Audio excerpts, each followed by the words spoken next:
Hello, everyone. I'm basically a fool. Foolish in every thought and action, foolish across every topic or field.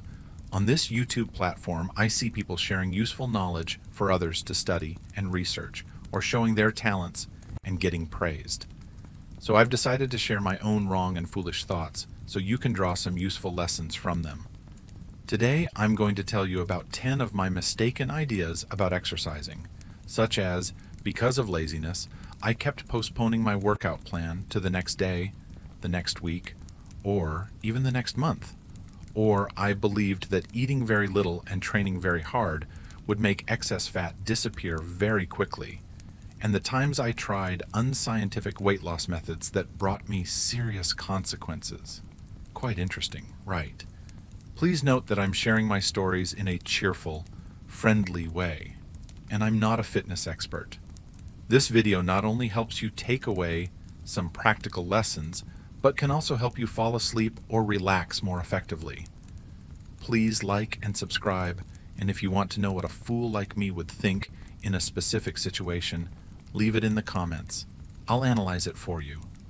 Thank you so much, and let's start the story. 1. To lose fat, you just need to run, bike, and hike, while lifting weights only makes your body bulk up. Back when I was in California, I believed shedding fat was all about running, biking, and hiking till the sweat poured. In my head, weight training was tied to those beefy guys in the free weights area, plates clanking and primal shouts as they lifted. My high school PE teacher also used to say running was the most effective fat loss workout. Instagram was full of clips of people dripping sweat on treadmills with fiery captions. So I was convinced. Cardio melts fat fast, and weights only make your body balloon. I started a detailed running schedule. Monday mornings I ran loops around my apartment in Anaheim. Wednesday afternoons I biked along the Santa Ana River, and on weekends I hiked Runyon Canyon or the Griffith Observatory. I figured running alone was enough, so I made zero plans to touch weights. The first month seemed smooth. The scale dropped a few pounds, and I was giddy like I'd just hit some milestone. My jeans felt a bit looser. My t-shirts hung softer. I thought my magic plan was humming along. I even bought a fancy pair of running shoes in Santa Monica and treated myself to a big latte after each run. Then in month 2, my body started sending weird signals. I was always hungry. At the office, by 3 p.m., my hand was already creeping into the cookie jar. I ran a lot, but my glutes flattened, my back ached, and my knees throbbed. The lower belly stayed soft. Staring at the bathroom mirror just bummed me out. I upped my mileage and my pace. The result was raging shin pain, and I ended up at the hospital. The doctor told me to rest a few weeks. I was stuck. If I rested, I worried about gaining weight. If I ran, it hurt. Classic no-win. One weekend I hiked Echo Mountain with friends. The sun was bright, the breeze was light, and I bragged I'd been running for 3 straight months. Halfway up, my heart pounded like a drum, while a petite woman around 50 kept a steady pace, breathing easy like it was nothing. She passed me, and the gap widened with every step. Embarrassed, I pretended to stop to take landscape photos. Annoyed, I added nighttime bike rides along the beach. After a few days, I was so wiped that climbing my apartment stairs left me huffing. One evening at the gym, I glanced over at the free weights area. My friend Mike, lean and tidy, not bulky at all, was training with small dumbbells. I casually asked if he had any great running tips. Mike said he lifted 3 days a week and did light cardio. As he talked, the image of hulking, overgrown muscles flashed in my mind, exactly what I didn't want. He laughed and told me to try one session, pick weights I could handle, and do a few basic moves. I shook my head and said I'd think about it after I finished losing the fat. Another month went by and my weight basically stalled. I increased my run time and cut back a bit on sweets, but the lower belly fat lingered. Overall, I looked slimmer in clothes, yet underneath was the same ugly layer of fat. On a Sunday morning, I signed up for a 10K in Pasadena to look cool. The first 3 kilometers felt great, but by kilometer 5, a gust of wind hit. I ran out of breath, and I couldn't keep running. I had to walk. The pack streamed past me, including middle-aged folks with headbands tied on. I walked and wondered what I was doing wrong. At the finish, I held a medal as thin as a wafer and felt zero glory, because my performance was still just average. That night, my knees hurt on the stairs. I iced them and figured I should probably rest the next day. The day after, I walked into the gym more discouraged than ever. I looked over at the weights. Mike was training, and when he saw me, he waved me over. Fine, whatever. I'd try once. He showed me how to stand solid, breathe, and lift the empty barbell, no plates. I did a few sets. My whole body warmed, and my posture stood taller. Afterward, I didn't feel drained the way I did after a run. That night, I slept better. In the morning, the mirror showed the same me, not a bodybuilder, just standing a bit straighter. I was surprised, a little sheepish, realizing I'd let a silly fear lead me around by the nose for half a year. I started slotting in a few lightweight sessions each week while keeping my runs at moderate intensity. After a few weeks, the fatty lower belly gradually tightened. My glutes weren't pancake flat, and my knees hurt less on the stairs. I realized endless running wouldn't fix the saggy bits, while lifting helped my body hold its shape, standing upright, moving with more strength. Funny enough, my old clothes fit cleaner. Looking back, I clearly see how naive I'd been, building a wall in my head and then running in circles around that wall. Fat loss doesn't mean skipping weights, it means smartly combining endurance and strength. Cardio keeps your heart and lungs healthy and burns energy while you train. Weights tighten the body, preserve the parts that should stay firm, improve posture, and help you burn more calories because more of your body is working. I should choose manageable weights, train full body with a few basic movements like squats, pushes and pulls, and hip hinges, do reasonable reps, and increase very gradually. Keep a rhythm of 2 to 3 strength sessions a week, pair with a few easy runs or bike rides, eat a bit cleaner, and sleep enough. I also learned that to build a bodybuilder's physique takes many years and a totally different plan, while training appropriately will make the body leaner, reduce fat, and build firmer, stronger muscles. 2. Eating very little and training very hard will reduce fat faster. Once, I was standing in the bathroom, my belly a little puffed after a few weeks of burgers, scrolling my phone where every clip showed carved backs and flat stomachs. They said if you just eat very little and train very hard, the fat will melt away fast. I'm gullible, so the moment I heard it, I acted like I'd found my personal secret. In my head, I gave the plan a grand, hypey name, but really it was just skipping meals and forcing myself to lift beyond my limits. Day 1, I skipped breakfast, downed a black coffee, and ran straight to the gym at the end of the street. I hopped on the treadmill and cranked the speed higher than usual. After running, I charged into the weights area. Seeing people pushing heavy, I braced and imitated them. My hands were trembling, but I squeezed out a few more sets because I was afraid lighter work wouldn't burn fat.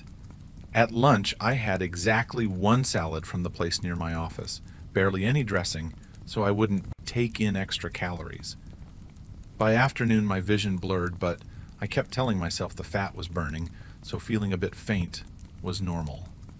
That night, I drank water and went to bed early with my stomach growling, but a grin on my face because the scale had dropped by half a kilo. Day 2, I made it harder. In the cool morning, I ran loops around my apartment complex, huffing through extra laps because I thought each one erased a little more fat. At work, I ate a cup of plain yogurt. In the afternoon, I went back to the gym and lifted heavier than yesterday. My shirt was soaked, I was exhausted, and weirdly proud.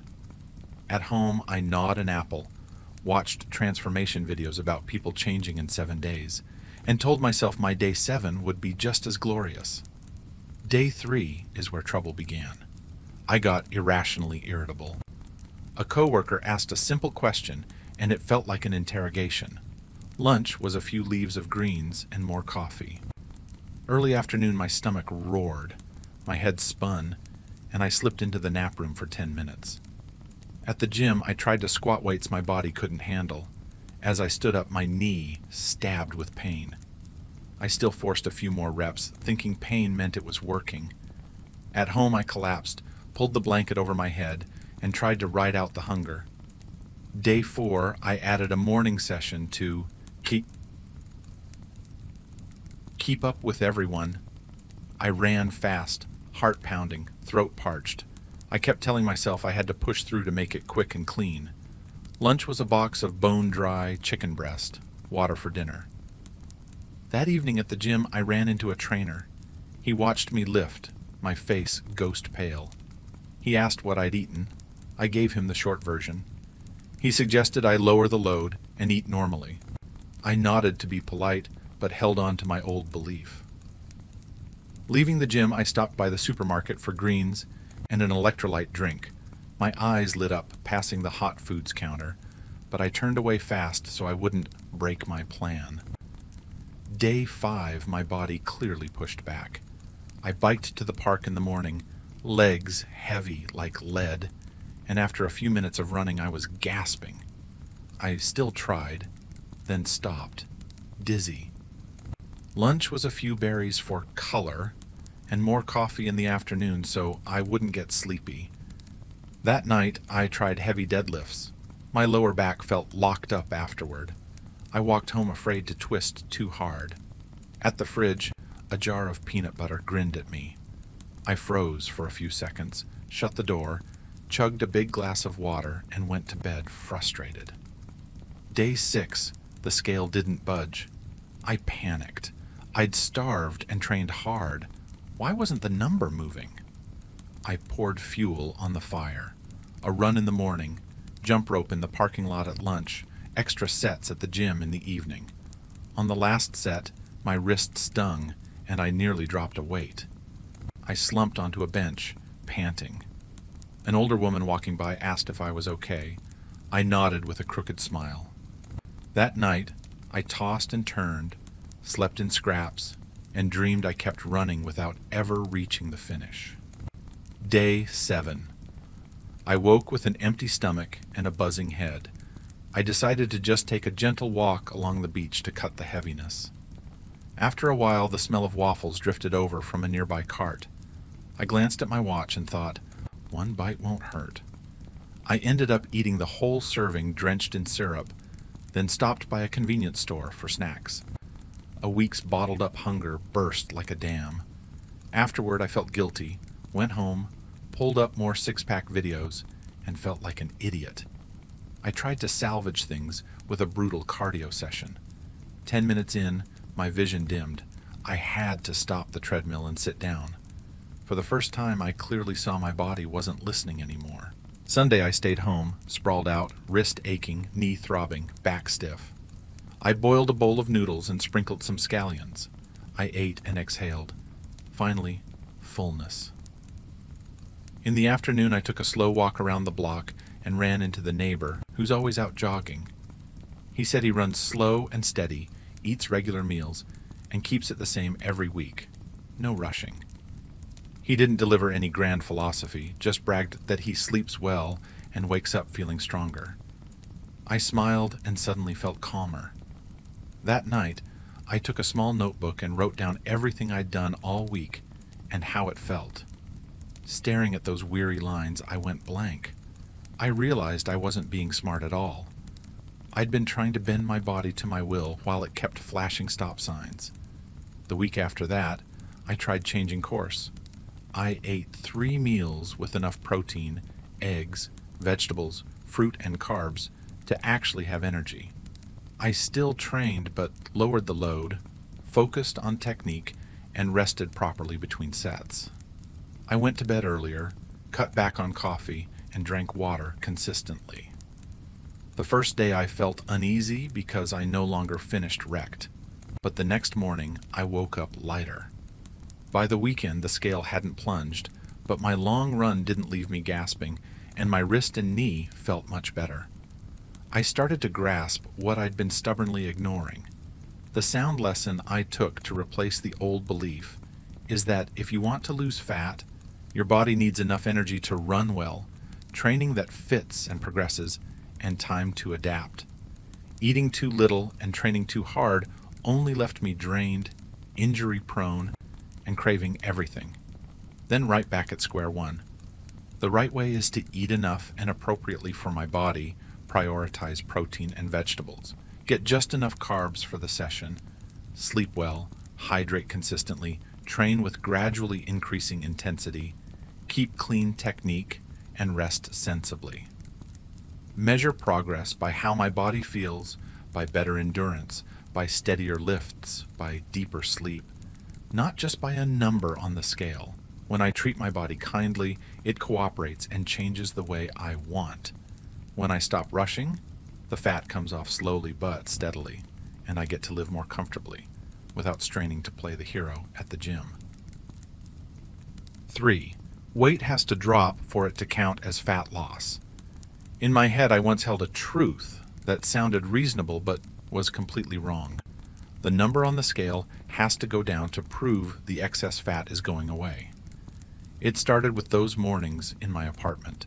Every day I stepped on the scale, happy when the number dipped, face falling when it inched up. Social media was full of before-after pictures where the weight plummeted in a short time. Because I believed that, I turned myself into a slave to the scale. I weighed in the morning, at noon after a salad, and at night after a run around the block. Some days I even tried weighing before and after showering, just to see whether the dust on my body affected my weight. At night I ate as little as possible, many nights just a bowl of soup, and tried not to drink water so the morning number would be lighter. On weekends when friends asked me out for tacos, I sat there picking at lettuce leaves, watching everyone crunch into their shells, while the only thought looping in my head was that tomorrow had to be lighter than today. The consequences came faster than I expected. My energy swung up and down. Some afternoons at work, my vision dimmed and my hands shook from hunger. At the gym, I could run 10 minutes before my knees complained, my heart raced, and my mind was back with the scale at home. On days the number dropped nearly a kilo, I was giddy like I'd just won a prize and rewarded myself with a waffle and syrup. The next day the number shot up. I panicked, and I starved myself to make up for it. The exhausting spiral dragged on. I even wasted money on random things, detox teas, pills with flashy names, each promising guaranteed weight loss. The climax came on a Saturday morning at the gym in my building. I had been disciplined for 2 weeks. Daily cardio, dinners of vegetables and chicken breast, water restricted. I was sure I'd slimmed down a lot. That day, the trainer suggested taking tape measurements and photos to compare. I nodded for form's sake. All I wanted was to step on the scale. After measuring, my waist was down a few centimeters. My workout leggings sat smoother, and the before-after photos showed my lower belly less bloated. But when I stepped on the gym scale, the number had crept up nearly half a kilo from the week before. I froze like a statue. Everything I'd just done suddenly felt meaningless. I trudged into the locker room, sat on the wooden bench, and glared at my water bottle like it was the enemy. The reason was simple. The night before, I'd eaten something salty at a fried chicken place with a friend and had 2 glasses of soda because I was thirsty. This morning my body was holding water, so the scale read heavier. But in that moment, all I could do was blame myself, blame the meal, blame those 2 sodas. The trainer walked by and saw my long face. She told me to stop staring only at the number on the scale and to look at the tape measure, the pictures, how my body feels when I move. I was stubborn then, still arguing inside that body weight is the standard. But that noon, as I walked home through the park, my steps felt lighter than usual, my breathing steady, no longer gasping. Climbing the stairs to my 3rd-floor apartment, I was surprised I didn't stop halfway like I used to. In the mirror, my stomach wasn't as taut as before, an old t-shirt draped down instead of catching at the waistband. I opened the closet and pulled out the jeans I hadn't dared wear. I zipped them in one smooth pull. They fit. There was even a little room. The moment left me quiet. Clearly, my body was changing for the better. In the days after, I tried to live less obsessed with the number on the scale. I still weighed myself, but only once a month, and treated it as a reference point. I started logging other things: my waist, how many push-ups I could do, the dumbbells I could lift, how long I could run while keeping my breath steady, whether I slept well, how my clothes fit. I ate full meals, added a bit of rice and fruit so I wouldn't starve, and then binge. I did some lightweight training to get firmer, no longer afraid of gaining 1 or 200 grams.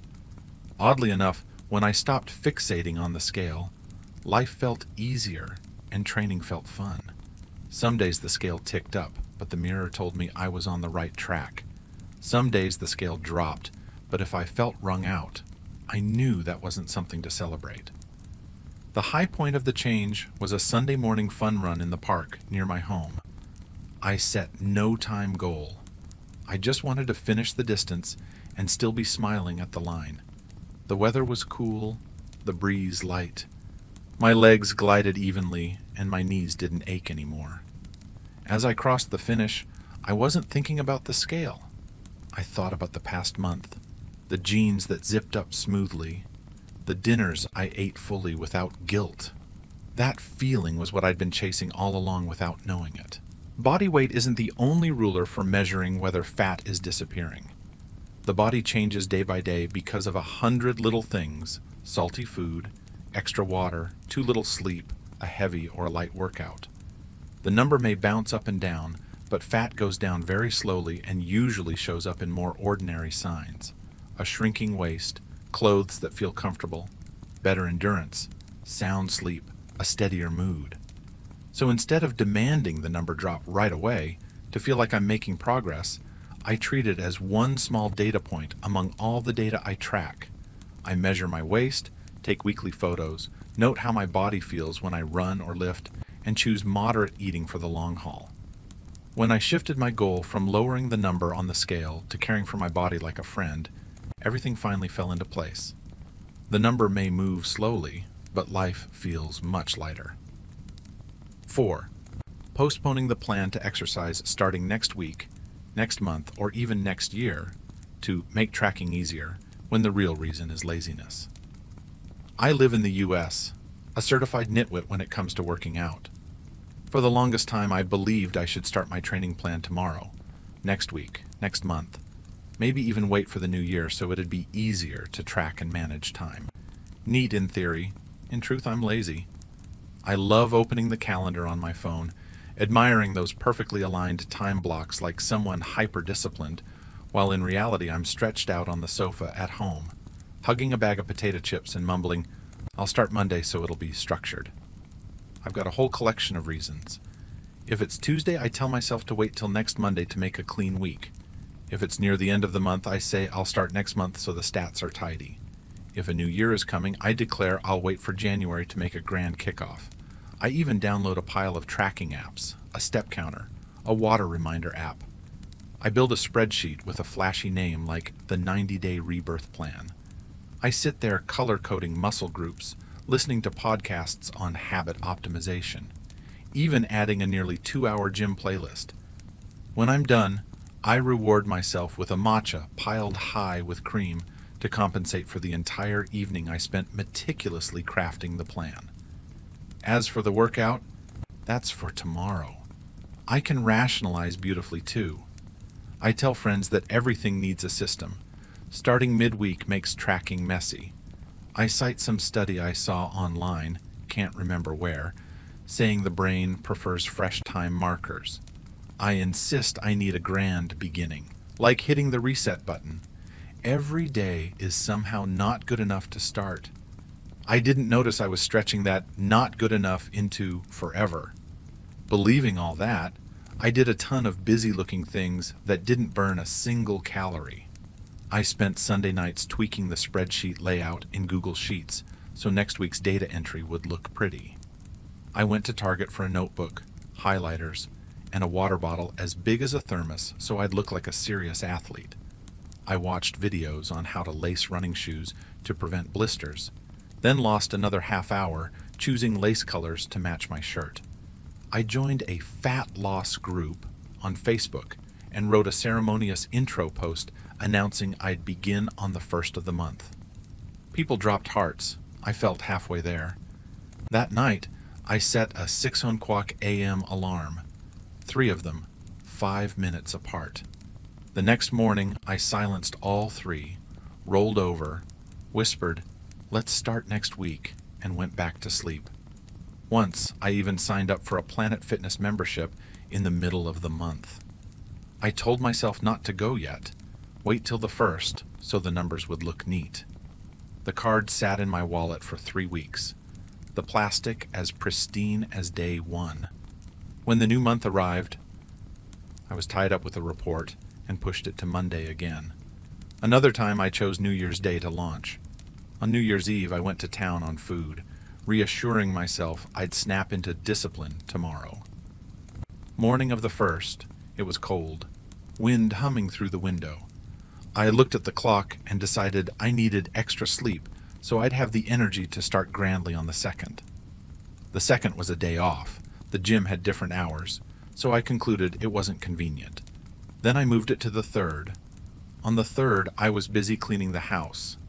The opening of the year slipped by in beautifully staged preparation and my relentless procrastination. The climax came on a Monday morning. I'd promised myself all month that I would definitely start that day. I set alarms starting at 5:55, a very professional stack of alerts. At 6:10, I sat up. Outside the window, it was still dark. I brewed coffee and looked at the workout clothes folded neatly on the chair. I opened my phone to create a brand new tracker in the app because I wanted it separate from the old cycle. I spent 15 minutes thinking up a title for that tracker, then choosing a cover image, then changing it because the first one felt dull. When everything was ready, I had just enough time left for a 10-minute walk. I looked at the clock and decided 10 minutes was too little. Logging that would make the spreadsheet look ugly and hard to track. I decided to move it to tomorrow so I could start with a proper 40-minute session as planned. That evening, my boss messaged me urgently for a file. I worked through the night, and the next morning I couldn't work out as planned. And so I postponed my training plan for over a year. Looking back, I find myself ridiculous. All those reasons I gave were false. There was only one real reason. I was lazy. There's no perfect day to start. Any day is good enough if I do one small thing now. 5 minutes of walking still counts. 10 squats still count. One short page of notes is still tracking. Start light, train consistently, increase intensity gradually. Calendars, sheets, and apps are just supports, not a shield to hide behind. Once I stopped performing for the calendar and actually stood up to train, I had a real streak, not a streak of promises. 5. I'm not capable of working out. Even if I try, it's hard to hit my goals. For a long time, I believed I wasn't built for exercise, that no matter how hard I tried, it would be pointless. I'd labeled myself unathletic back in high school in California. Every 1-mile run, I trailed in last, walked into class with a tomato red face and a thundering heart, while my friends joked around. In college, the dorm had a free gym I almost never entered. When I started working, coworkers invited me to a 5-kilometer run in the park. I gave a tight smile and said I was busy. Social media was full of six-pack abs and jam-packed training calendars. I took one look and decided I was just not the exercising type. Because I thought that way, I did some very foolish things. I bought a cheap Planet Fitness membership just to say I had one, then let the card sit in my wallet for months. I still tried a few times to ease my guilt, but I always chose the wrong approach. One day I suddenly felt inspired and sprinted 20 minutes on the treadmill. My legs locked up, and the next day I was jelly on the stairs at work. I muttered that my body was useless and quit. Another day I followed a YouTube dance workout, sweating buckets, tripping off beat again and again, My brain scrambled, my lungs burning, so I told myself I was too weak for exercise, that I just couldn't do it. Worse, I talked myself into excuses. I told myself working out wouldn't change anything anyway. I simply wasn't one of those athletic people. At the company-sponsored health check, the doctor said I should move regularly because my resting heart rate was a bit high, and my weight was quite over the limit. I walked out holding a sheet that recommended a 30-minute walk every day and felt more discouraged than ever. I didn't do it. I went home, opened Netflix, hugged a big bowl of cereal, and soothed myself with, "I'll start tomorrow." When tomorrow came, I blamed work, the heat, the rain, the traffic. The gym app reminders popped up and vanished. The more I believed I was useless at fitness, the more I behaved like someone useless at fitness. One evening in Los Angeles, the elevator in my building broke, and I hauled 2 Trader Joe's bags up 3 flights. By the second floor, I had to press against the wall, hands shaking, heart racing, sweat soaking my collar. My older neighbor walked by with a carton of milk, smiling, steady steps. My ears burned with embarrassment, yet I still justified it in my head. I'm just not cut out for this. The next day, friends asked me to go hiking at Griffith Park. I turned them down, afraid I'd slow everyone down. That night, I scrolled their photos from the summit, shirts billowing in the wind, the late afternoon sun blazing, and felt like I'd been left behind in a very dull place. I was pretty foolish, wasn't I? The body doesn't need talent to move. It needs fit and consistency. Ability isn't a fixed label. It's built from small steps repeated.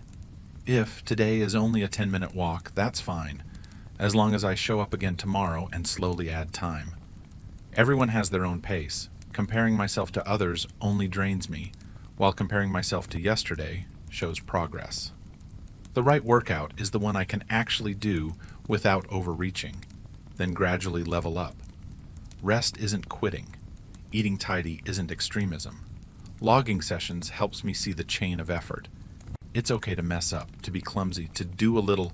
What matters is coming back. In short, I wasn't born to fail at fitness.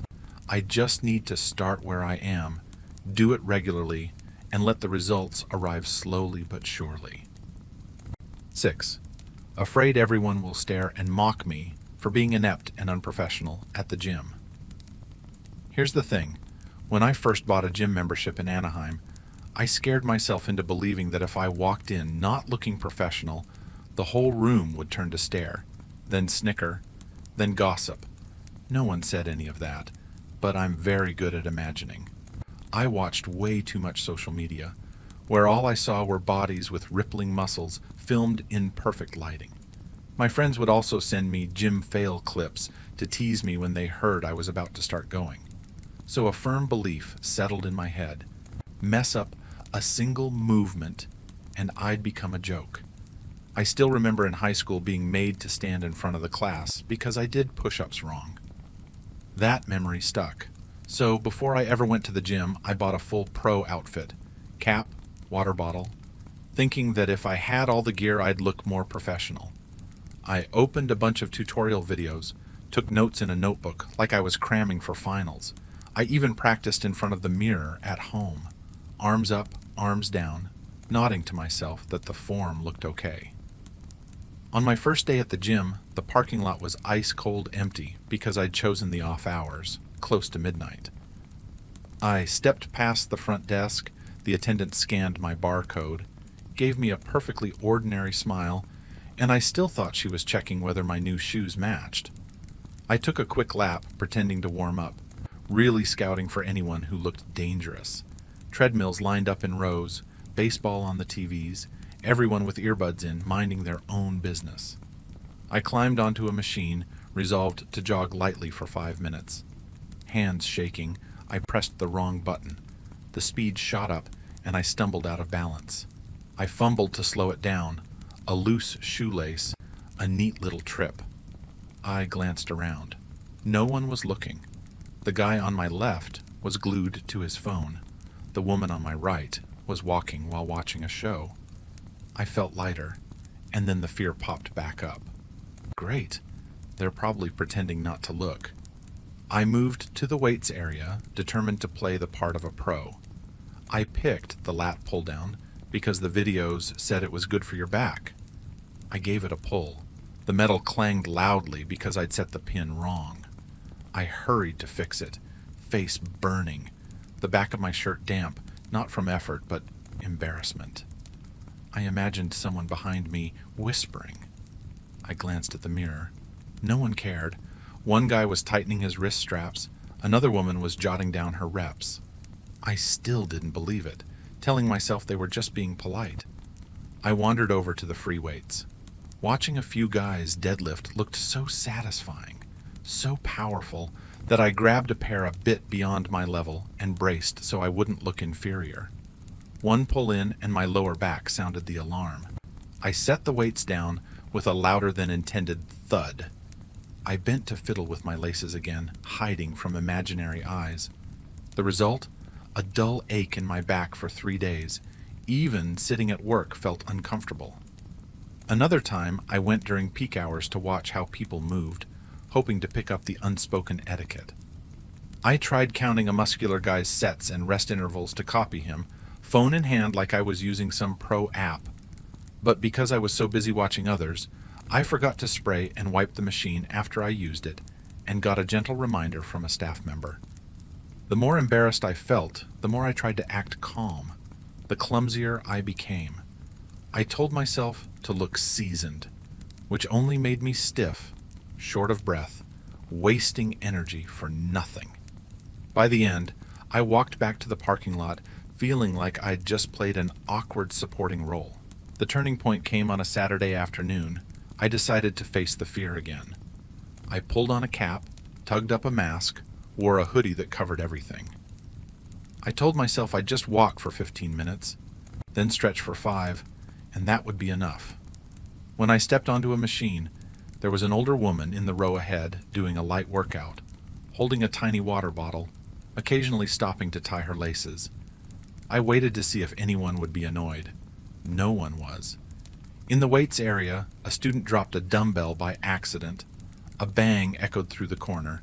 People turned for exactly 1 second, and then moved on. Someone even helped pick it up. No one laughed. In the stretching corner, a woman with headphones stretched while checking her routine on her phone, face scrunched from the tightness, and no one cared. I stood there, really looking for the first time. Everyone had their own thing.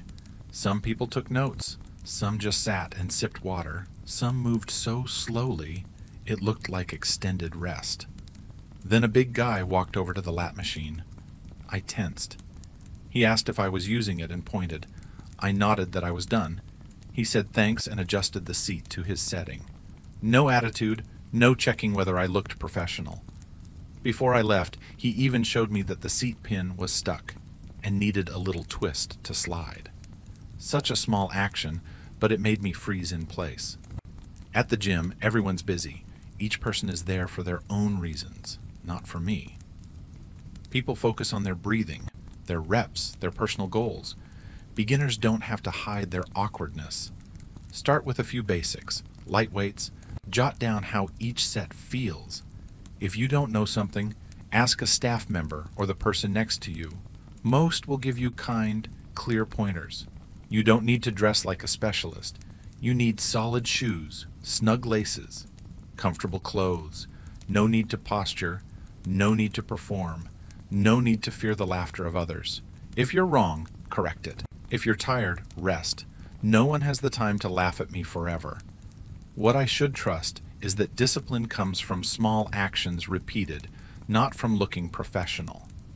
And I belonged at the gym from the very first pull, even if the form wasn't pretty, because my effort is the thing that deserves attention. Post them on Instagram to show everyone you've been working hard. One early morning at the start of the year in Anaheim, I stared at myself in the bathroom mirror, belly a little puffed, mood equal parts regret and fire. Scrolling Instagram, I saw nothing but gym check-ins, mirrors gleaming, lighting angled just right to make the abs pop. I told myself that if I wanted motivation, I had to do the exact same thing. In my head, the math was simple. Post a photo and friends will drop hearts. If I quit, I'll be embarrassed. Therefore, I'll definitely train hard. For the first session, I got to the gym an hour early just to test the lighting. I wandered around, inspected every mirror, flipped the lights on and off by the treadmills, lifted and lowered my phone, changed angles so my chin looked less round. I even wiped down the mirror, afraid a smudge would ruin my shot. I worked out for about 10 minutes before I started writing the caption, a whole line of hashtags. I posted a story, added music, pinned the location, tagged a bunch of people. The result was a workout that stretched to almost 2 hours, with maybe 30 minutes of actual exercise. Back home, I was still thrilled because my phone kept buzzing. The flood of notifications made me feel noticed and encouraged. On day 2, I bought a tripod, plus a little glass sticker so the phone wouldn't slip while shooting. My gym outfit had to match my shoes. I tweaked the photo colors before training, lining up the sunlight through the windows so my skin looked healthier. I staged a whole scene to make it look like I just finished a brutal session, sweat beading on my forehead, towel slung over my shoulder. I half-hearted my sets because I kept checking whether anyone was walking through my frame. Afterward, I spliced a reel and added on-screen text. I got home late, wolfed down a quick sandwich for dinner, still grinning as the like count climbed. By week 2, I had upgraded the check-in habit to professional. I asked the front desk friend for a white towel because it looks brighter on camera. I asked a guy mid-workout to pause and shoot a few slow-motion clips for me. I pressed my phone right up to the mirror while doing lat pull-downs. Once I stood by the squat rack just to wait for people to clear, not to use the rack, but because the backdrop looked tougher. I queued up hype music, set a countdown, cranked out a few quick, flashy reps, then panted from fatigue, yet still forced a smile at the lens. The consequences started to show. My body hardly improved. I still didn't know proper technique, lifted with bad form, and wound up with back pain. One day, the gym manager asked me to limit filming because someone had complained. I flushed, cut the session short, and sat blankly in the parking lot. That night, my post underperformed and my mind spun with 100 guesses why. Another day it poured, traffic gridlocked, and I arrived just before closing. My phone had 10% battery. I panicked, thinking a late post would get fewer views. I spent half the session scrambling to charge in a corner, then hurried through a few blurry shots. I skipped the warm-up, jumped straight into a few moves just to have footage, and by the time I actually wanted to train, a staffer told me time was up. I drove home hungry and irritated, and my feed stayed quiet. I lay there, wondering what I was even doing.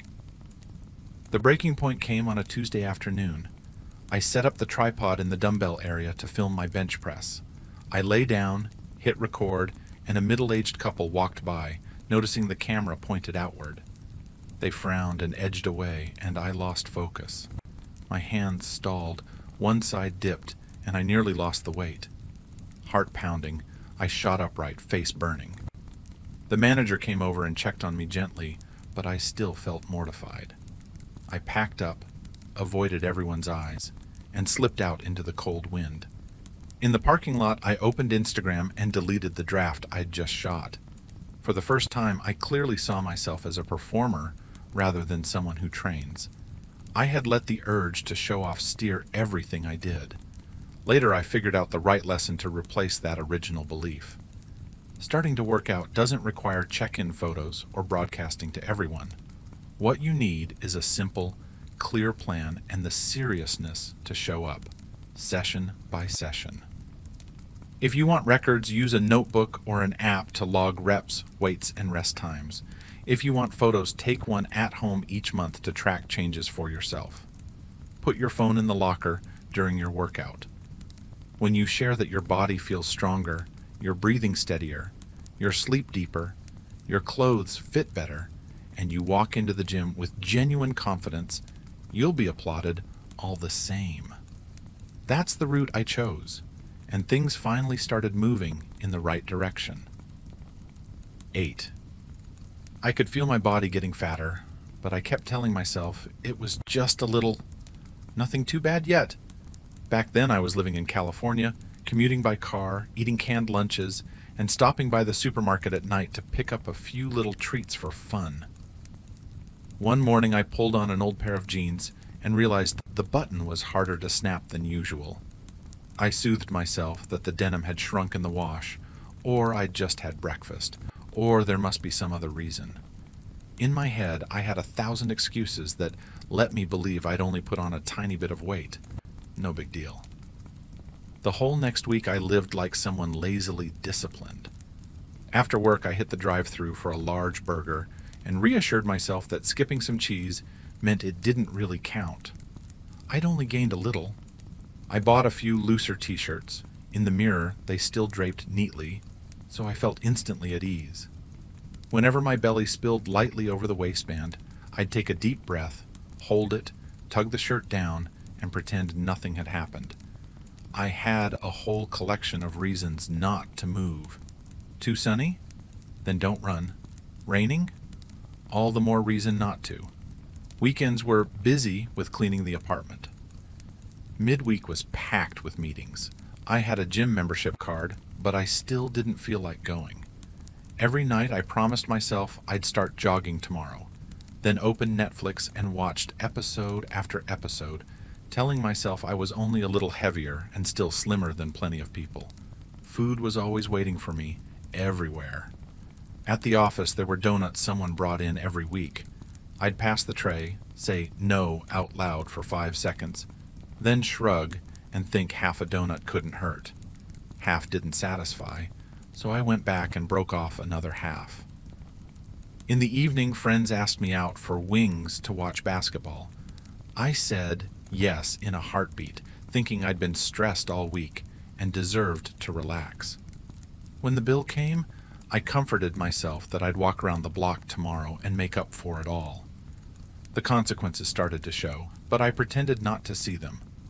Once, running for the bus because I was late, I was panting by halfway down the block, my throat burning like I'd been yelling in a stadium. Climbing 3 flights of stairs to my apartment, I had to stop at every landing, pretending to answer a text so no one would notice. The peak came at a friend's birthday in Houston. We took a big group photo. A few days later, my friend sent the album. I opened it, and in every shot, I saw a rounder face, a collar pulled high because the flesh at my shoulders pushed it up, bare arms puffier. I tried blaming the wide-angle lens, the bad lighting, the dark shirt making me look big, but the more I scrolled, the clearer it was. I wasn't the me from last summer. That night I tried on my favorite jeans to check. I pulled, sat, leaned back, held my breath, kept trying. The button wouldn't close. My heart raced. Not from exertion, but from the realization that I'd piled on too much fat.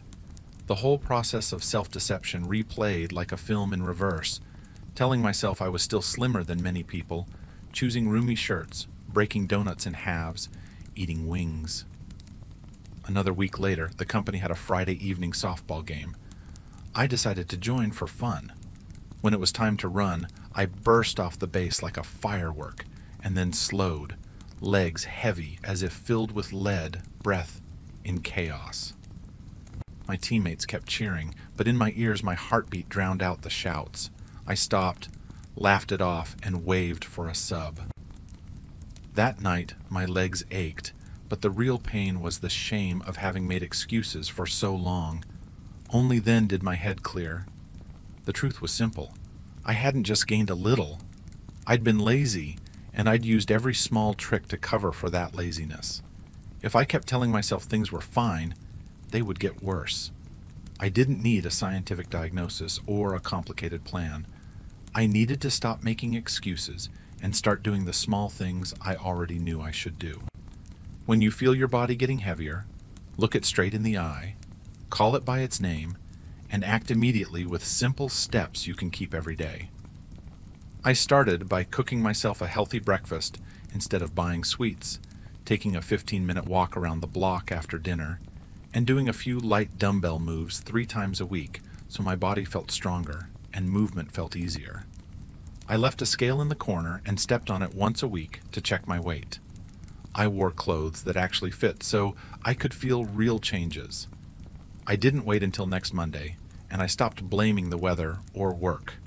The body doesn't need excuses. It needs me to be kind and consistent with simple habits. Once I stopped lying to myself, everything became much easier to breathe. 9. Seeing others work hard, I rushed to judge them as unathletic, undisciplined, and this and that, and I mocked them. I used to be the type who judged people. The moment I saw someone just starting to work out, a familiar line popped into my head.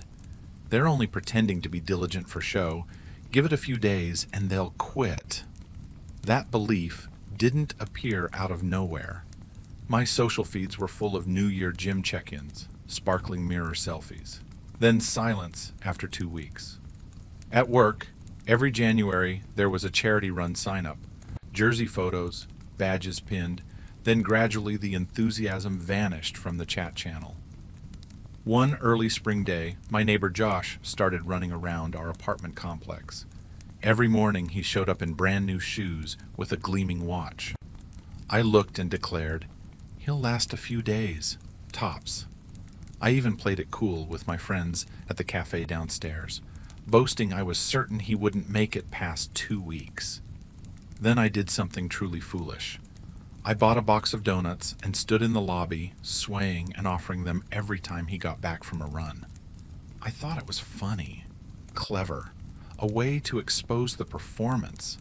The result was the opposite. Josh kept running, and I turned into the weirdo who ruins the mood. At the office, my coworker Alicia invited everyone to form a weekend running group. I scrolled past the invite the way you scroll past a banner ad. I even dropped a few snide remarks in the internal chat that this kind of movement is just for group photos and a round of applause. When colleagues eagerly discussed training schedules, I reacted with mocking emojis. Back then, I thought I was being sharp and straightforward. 3 days later, my manager reminded me to keep a positive spirit, saying that attitude like mine drags down the team's effort. I gave a tight smile. The group still set off that weekend, and the office buzzed afterward. A big team photo went up in the pantry. I stood pouring coffee, feeling my absence from the shared story. I realized I'd excluded myself from a simple source of connection. A new cardio class opened near my place. People flocked to sign up. I only showed up to see how long it would last. The coach turned on the music. The whole class was fired up. I sat at the back, watching everyone train, muttering to the person next to me that it looks lively now, but by next week half the room will be empty. Turns out, the person beside me was a woman rehabbing after a traffic accident, trying to regain her strength. She heard me, and her face fell. I went home and suddenly saw how graceless I was. But I kept defending myself in my head. Telling the truth just hurts feelings. That's all. The reality is still the same. Then a stumble woke me up. The company organized a park run to kick off summer. I signed up at the last minute, did 0 training, mostly to prove there's nothing to it. I charged out for exactly a mile before I started gasping. My calves cramped. My heart pounded like festival drums. I pushed a little more and got a stabbing pain in my ankle, had to stop mid-course. The next day I went in for imaging. The doctor said it was just a mild strain from not warming up and having no base. I lay at home icing it while my feed filled with beaming photos of coworkers at the finish. Suddenly I felt like I was the only fool in my whole team. While I was laid up, I started paying closer attention to the people I used to judge. Josh kept running, but I noticed he hadn't posted anything for a month. Very early, around 6:30, he'd appear, run slow and steady, then stop to drink water. One time, taking out the trash, I saw a small calendar taped up in the shared laundry room. Each day, he'd marked a green square. No heroic captions, no slogans, just those even green squares. I realized that what I used to call showing off might be just one of 100 ways to remind yourself not to quit, and the rest happens quietly, with discipline. The turning point came on a cold morning when I clattered into the lobby on crutches and ran into Josh, stretching. He nodded hello. I answered with an apology for my earlier antics. He just smiled and said that when he first started, he posted a lot too, then found he didn't need to. The lesson I learned is this: when you see someone start training, don't guess their motives and don't rush to conclude they're only showing off. You don't know their baggage, their goals, or what gets them up early. Perseverance isn't an inborn trait, it's the result of small things done on time. Enough rest, sensible reminders, and a few supportive people. Posting a photo or checking in can be a tool for discipline, not a stage for vanity. My role is simple: respect, encourage, and mind my part. Anyone starting today needs a little quiet to keep going.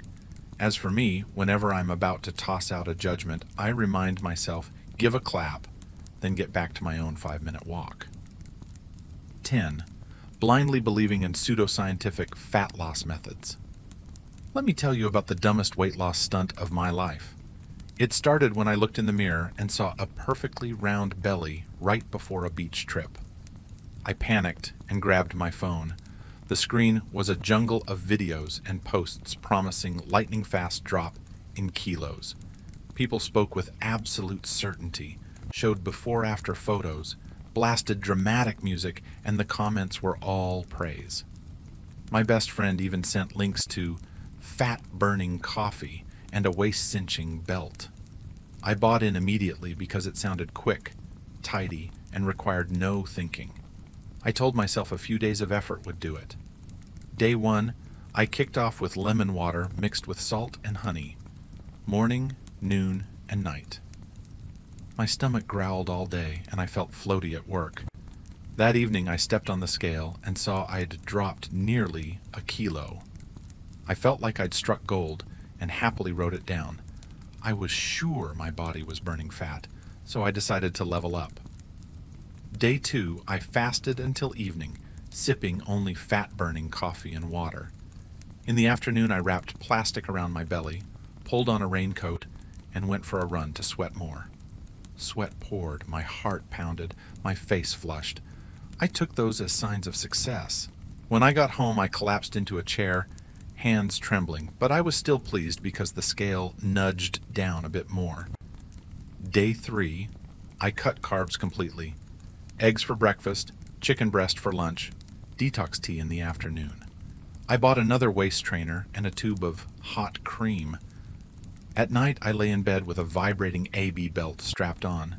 My head spun and my stomach churned, but I soothed myself. Just a few more days.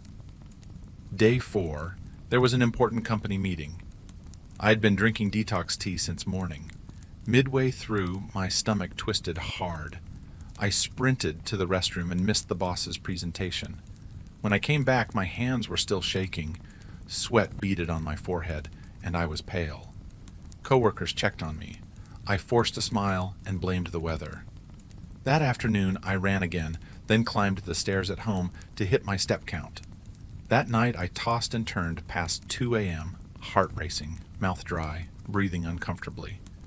Day 5 was the peak. Our team building included a plank challenge. I wanted to prove those miserable days had paid off. 30 seconds in, my vision dimmed and my ears rang. I buckled. People helped me to a chair and gave me sugar water. I gasped for air, palms icy. That's when I got scared. I stopped by a clinic later. The doctor asked about my meals, and I stammered out a mess. The doctor told me to quit the detox stuff. Drink plain water, eat proper meals, and rest. I nodded, and then walking out, I clicked my tongue and decided to push one more day to round out the week. Day 6, I jolted up with a final burst of resolve. Lemon water in the morning, chicken breast at noon, coffee in the afternoon. In the evening, I pulled on the raincoat for another run. Back home, my stomach roared and my head spun. I opened the fridge and finished with a feast of instant noodles, cookies, condensed milk, and 2 bananas. Afterward, I sat there blankly, guilty and utterly spent. Day 7, the scale bounced higher than when I started.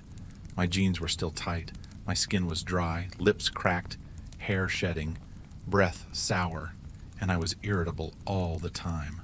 I avoided friends because I was afraid I'd have to eat normally with them.